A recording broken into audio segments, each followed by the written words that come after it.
ପାଣ୍ଡବଙ୍କ ଅଜ୍ଞାତବାସ ସମୟରେ ନକୁଳ ଓ ସହଦେବ ବିରାଟ ରାଜାଙ୍କର ଘୋଡ଼ା ଏବଂ ଗାଈ ଚରାଉଥିବା ସ୍ଥାନ ଓ ଅର୍ଜୁନ ଉତ୍ତରଙ୍କୁ ସାରଥି କରି ଏକାକୀ ସମସ୍ତ କୌରବ ସେନାକୁ ପରାସ୍ତ କରିଥିବାର ସ୍ଥାନ। ତା ସହ ବ୍ରହ୍ମାଙ୍କ ଦ୍ୱାରା ପ୍ରତିଷ୍ଠିତ ଶିବଲିଙ୍ଗ, ଯାହା ମାର୍କଣ୍ଡେୟ ଋଷିଙ୍କ ଦ୍ୱାରା ପୂଜିତ ଓ ଶିମିଳିପାଳରୁ ଝରି ଆସୁଥିବା ଭଣ୍ଡନ ନଦୀ ଓ ଗନାସିକାରୁ ପ୍ରବାହିତ ବୈତରଣୀ ନଦୀର ପବିତ୍ର ମିଳନସ୍ଥଳ ଦୋମୁହାଣୀ। ଏହି ସ୍ଥଳଟିର ପୌରାଣିକ କିମ୍ବଦନ୍ତୀ ଯେତିକି ପ୍ରସିଦ୍ଧ, ଐତିହାସିକ ତଥା ଭୌଗୋଳିକ ଦୃଷ୍ଟିକୋଣରୁ ମଧ୍ୟ ସେତିକି ଗୁରୁତ୍ୱପୂର୍ଣ୍ଣ। ଶିମିଳିପାଳର ମେଘାସିନୀ ପର୍ବତରୁ ଝରି ଆସୁଥିବା ଭଣ୍ଡନ ନଦୀ ଏବଂ କେନ୍ଦୁଝରର ଗନାସିକା ପର୍ବତରୁ ଝରି ଆସୁଥିବା ବୈତରଣୀ ନଦୀର ମିଳନସ୍ଥଳ କେନ୍ଦୁଝର ଏବଂ ମୟୂରଭଞ୍ଜ ଜିଲ୍ଲାକୁ ସୀମା ବିଭାଜନ କରିଅଛି। ନଦୀ ଦ୍ୱାରା ସୀମା ବିଭାଜନ ଏକ ଭୌଗୋଳିକ ଅବସ୍ଥାକୁ ସୂଚାଇଥାଏ। ଦୋମୁହାଣୀର ଖୁବ୍ ନିକଟରେ ମା କିଚକେଶ୍ୱରୀଙ୍କ ମନ୍ଦିର ଖିଚିଂ ରହିଛି। ସଙ୍ଗମ ସ୍ଥଳର ଉଭୟ ପଟେ ଦୁଇଟି ଗ୍ରାମ ଯଥା ମୟୂରଭଞ୍ଜ ଜିଲ୍ଲାର ଶିମଲାପୋଷି ଏବଂ କେନ୍ଦୁଝର ସୀମାର ପଦ୍ମପୁର ଗ୍ରାମ ରହିଛି। ନଦୀର ଉପତ୍ୟକାରେ ରହିଛି ପ୍ରଭୁ ନୀଳକଣ୍ଠେଶ୍ୱର ମହାଦେବଙ୍କ ମନ୍ଦିର। ମହାଦେବଙ୍କ ପୂଜା ନିୟମିତ ଭାବେ ଶିମଲାପୋଷିର ବ୍ରାହ୍ମଣ ରାଜେନ୍ଦ୍ର ମିଶ୍ରଙ୍କ ଦ୍ୱାରା ପୂଜା ହୋଇ ଆସୁଅଛି। ଏହି ସ୍ଥାନଟିର ପୌରାଣିକ କିମ୍ବଦନ୍ତୀ ଅତ୍ୟନ୍ତ ଆକର୍ଷଣୀୟ। ଯେତେବେଳେ ପାଞ୍ଚ ପାଣ୍ଡବ ପୋଷା ଖେଳରେ ହାରିଯାଇ ସର୍ତ୍ତ ଅନୁସାରେ 12 ବର୍ଷ ବନବାସ ରହିଲେ, ସେହି ସମୟର କଥା ଏ ସ୍ଥାନକୁ ବିଶେଷ ପ୍ରତିପାଦନ କରିଅଛି। ପାଞ୍ଚ ପାଣ୍ଡବ ଅଜ୍ଞାତବାସ ସମୟରେ ମତ୍ସ୍ୟ ଦେଶର ରାଜଧାନୀ ବିରାଟଗଡ଼ ଠାରେ କଟାଇଥିଲେ। ଏହାର ପ୍ରମାଣ ସ୍ୱରୂପ ସୂଚିତ ବିରାଟଗଡ଼ ସ୍ଥାନରୁ ଭାରତ ସରକାରଙ୍କ ପୁରାତତ୍ତ୍ୱ ବିଭାଗ ବିଭିନ୍ନ ଅସ୍ତ୍ରଶସ୍ତ୍ର, ମାଟି ପାତ୍ର, ମୁଦ୍ରା ଏବଂ ବିଭିନ୍ନ ଦେବାଦେବୀଙ୍କର ପ୍ରସ୍ତର ନିର୍ମିତ ମୂର୍ତ୍ତିକୁ ମିଳିଛି ଏବଂ ଏହି ଆବିଷ୍କୃତ ହୋଇଥିବା ଦ୍ରବ୍ୟଗୁଡ଼ିକୁ ବର୍ତ୍ତମାନର ଖିଚିଂ ମନ୍ଦିର ପରିସରରେ ଥିବା ସଂଗ୍ରହାଳୟରେ ରଖାଯାଇଅଛି।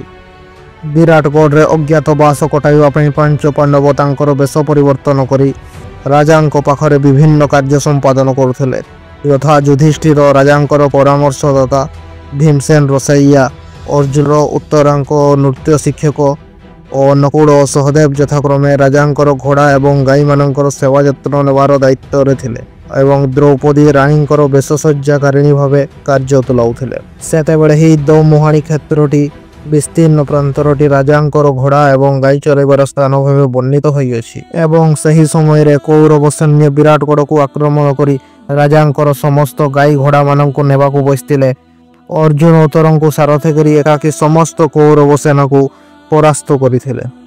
ଏବଂ ଆଉ ଏକ କିମ୍ବଦନ୍ତୀ ଏହି ଦୋମୁହାଣୀ ସ୍ଥାନକୁ ଅତ୍ୟନ୍ତ ପବିତ୍ର କରାଇଥାଏ, ଯାହା ହେଲା ବ୍ରହ୍ମାଙ୍କ ଦ୍ୱାରା ପ୍ରତିଷ୍ଠିତ ଶିବଲିଙ୍ଗ। ସମୟକ୍ରମେ ମାର୍କଣ୍ଡେୟ ଋଷି ଏଠାରେ ଆଶ୍ରମ କରି ରହିଥିଲେ ଏବଂ ମହାଦେବଙ୍କର ପୂଜା ଅର୍ଚ୍ଚନା କରୁଥିଲେ। ମାର୍କଣ୍ଡେୟ ଋଷି ମହାଦେବଙ୍କର ଏକାଦଶ ରୁଦ୍ରାଭିଷେକ କରିଥିବାର ଲୋକକଥାରୁ ଶୁଣିବାକୁ ମିଳିଥାଏ। ମହାଦେବଙ୍କ ନିକଟରେ ରୁଦ୍ରାଭିଷେକ କରାଇଲେ ଭକ୍ତଙ୍କର ଯେକୌଣସି ମନସ୍କାମନା ନିଶ୍ଚିତ ଭାବେ ପୂର୍ଣ୍ଣ ହୁଏ ବୋଲି ଏହା ଲୋକଙ୍କ ମତ ରହିଛି। ଅଜ୍ଞାତବାସ ସମୟରେ ପ୍ରମାଣ ଏଠାକାର କେତେକ ଗ୍ରାମ ନାମକରଣରୁ ଜଣାପଡ଼େ, ଯଥା ବିରାଟଗଡ଼ର ରାଜଜେମାଙ୍କ ନାମ ଅନୁସାରେ ଉତ୍ତରପୋଷି, ଅର୍ଜୁନଙ୍କ ନାମ ଅନୁସାରେ ଅର୍ଜୁନ ବିଲା ଏବଂ ପାଣ୍ଡବମାନେ ରହୁଥିବା ସ୍ଥାନକୁ ପାଣ୍ଡରଶୀଳ ବୋଲି ନାମକରଣ କରାଯାଇଅଛି। ସେ ସମୟରେ ପ୍ରତିଷ୍ଠିତ ଶିବଲିଙ୍ଗ କୌଣସି କାରଣବଶତଃ ମାଟି ଭିତରେ ପୋତି ହୋଇଯାଇଥିଲେ, କିନ୍ତୁ ଅନେକ ଦିନ ପରେ ଗାଈ ରଖୁଆଳ ପିଲାମାନେ ଏକ ଅଷାଢ଼ୁଆ ଲଠି ମଧ୍ୟରୁ ଠାକୁରଙ୍କୁ ପୁନରୁଦ୍ଧାର କରିଥିଲେ। ଗାଈ ରଖୁଆଳ ପିଲାମାନେ ଯେକୌଣସି ଝଗଡ଼ା ବା ସମସ୍ୟା ଲାଗିଲେ ସେମାନଙ୍କ ମଧ୍ୟରେ କେହି ଜଣେ ଅଷାଢ଼ୁଆ ଲଠି ପାଖରେ ଯାଇ ପ୍ରାର୍ଥନା କଲେ ସଙ୍ଗେ ସଙ୍ଗେ ସମାଧାନର ବାଟ ମିଳିଯାଏ।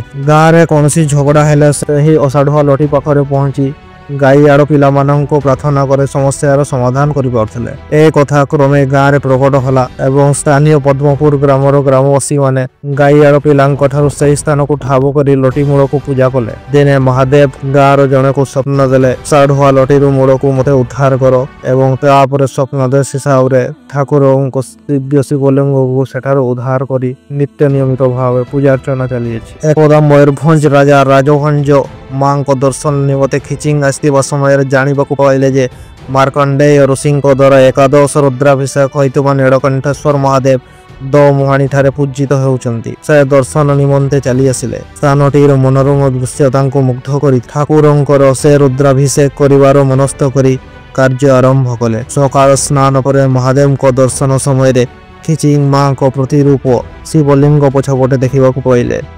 ଏକା ସାଙ୍ଗରେ ମହାଦେବଙ୍କ ସହିତ ମା କିଚକେଶ୍ୱରୀ ଦେବୀଙ୍କ ଛାୟା ପ୍ରତିରୂପ ଦେଖି ସେ ଅତ୍ୟନ୍ତ ବିହ୍ୱଳ ହୋଇଯାଇଥିଲେ। ତତ୍ପରଦିନ ମହାରାଜ ମାଙ୍କ ଏକ ପ୍ରତିରୂପ ଶିବଲିଙ୍ଗ ସହିତ ସ୍ଥାପନା କରି ଅନେକ ଦିନ ପର୍ଯ୍ୟନ୍ତ ଏଠାରେ ପୂଜାର୍ଚ୍ଚନା କରିଥିଲେ। ଏହି ମନ୍ଦିରର ରୂପରେଖ ଏକ ଭିନ୍ନ ଶୈଳୀରେ ନିର୍ମିତ ହେବାର ଯୋଜନା କରାଯାଇ ପ୍ରତ୍ୟେକ ପଥର ଦେହରେ ଏକକ ମନ୍ଦିର ଅର୍ଥାତ୍ ଗୋଟିଏ ପଥରରେ ଗୋଟିଏ ପୂର୍ଣ୍ଣାଙ୍ଗ ମନ୍ଦିର ନିର୍ମାଣ କରାଯାଇଥିଲା ଏବଂ ମନ୍ଦିର ଗୁଡ଼ିକ ଅବିକଳ ଖିଚିଂ ମନ୍ଦିରର ପ୍ରତିରୂପ ଅଟେ। ଏହା ସହିତ ପାର୍ଶ୍ୱ ଦେବତା ଗଣେଶ ଭଗବାନ, କାର୍ତ୍ତିକେୟ ଭଗବାନ, ମା ପାର୍ବତୀ ଏବଂ ନଟରାଜ ମୂର୍ତ୍ତି ମଧ୍ୟ ତିଆରି ସରିଯାଇଛି। ମନ୍ଦିର ନିମନ୍ତେ ହେବାକୁ ଥିବା ସ୍ତମ୍ଭ ମଧ୍ୟ ନିର୍ମାଣ ହୋଇଅଛି। ପ୍ରତ୍ୟେକ ସ୍ତମ୍ଭ ଦେହରେ ଶିବଲିଙ୍ଗ ଚିତ୍ରଣ କରାଯାଇ ଜଣେ ଝିଅଙ୍କ ଦ୍ୱାରା ପ୍ରଦୀପ ଜାଳି ଆଳତୀ କରୁଥିବାର ମଧ୍ୟ ଦୃଶ୍ୟ ରହିଅଛି। ଚିତ୍ରଶିଳ୍ପରେ ପରିପୂର୍ଣ୍ଣ ପଥର ଖଣ୍ଡ ଗୁଡ଼ିକୁ ବର୍ତ୍ତମାନ ଠାକୁରଙ୍କ ଆସ୍ଥାନ ନିକଟରେ ଏଣେତେଣେ ବିକ୍ଷିପ୍ତ ଭାବରେ ପଡ଼ି ରହିଛି। କୌଣସି କାରଣରୁ ଶିବଲିଙ୍ଗର କିଛି ଅଂଶ ଭାଙ୍ଗି ଯାଇଛି, କିନ୍ତୁ ଖିଚିଂ ମାଙ୍କର ପ୍ରତିରୂପ ମୂର୍ତ୍ତିରେ କୌଣସି କ୍ଷତି ଘଟିନାହିଁ। ମନ୍ଦିର ନିକଟରେ ବୈତରଣୀ ଗର୍ଭରେ ଏକ ଗଣ୍ଡ ରହିଛି। ସେହି ଦର ମଧ୍ୟର ପଥର ଗୁଡ଼ିକରେ କେତେକ କଠଉ ଚିହ୍ନ ମଧ୍ୟ ଦେଖିବାକୁ ମିଳିଥାଏ। ଏହି କଠଉ ଚିହ୍ନ ଗୁଡ଼ିକ ମାର୍କଣ୍ଡେୟ ଋଷିଙ୍କର ବୋଲି ଲୋକ କହିଥାନ୍ତି। ମନ୍ଦିରର ବିଶେଷତା ଏହା ଯେ ପ୍ରାୟ ସବୁ ମନ୍ଦିରର ଦ୍ୱାର ପୂର୍ବ ପଟେ ହୋଇଥିବା ବେଳେ ଏହି ମନ୍ଦିରର ଦ୍ୱାର ପଶ୍ଚିମ ଦିଗକୁ ହୋଇଛି। ଠାକୁରଙ୍କର ସ୍ୱପ୍ନଦେଶ ଯୋଗୁଁ ଏପରି ନିର୍ମାଣ ହୋଇଛି। ଏବେ ଏହି ଦୋମୁହାଣୀ କ୍ଷେତ୍ରରେ ପ୍ରତ୍ୟେକ ବର୍ଷ ମକର ମେଳା ଏବଂ ବାରୁଣୀ ସ୍ନାନ ଧୁମଧାମରେ ଅତ୍ୟନ୍ତ ଜନସମାଗମରେ ପାଳିତ ହୁଏ। ଏହି ଭିଡ଼ିଓରେ ବର୍ଣ୍ଣିତ ହୋଇଥିବା ସମସ୍ତ ତଥ୍ୟ ଏହି ପୁସ୍ତକରେ ଉପଲବ୍ଧ ଏବଂ ଶ୍ରୀ ଅରବିନ୍ଦ ମହାନ୍ତଙ୍କ ଦ୍ୱାରା ଲିଖିତ।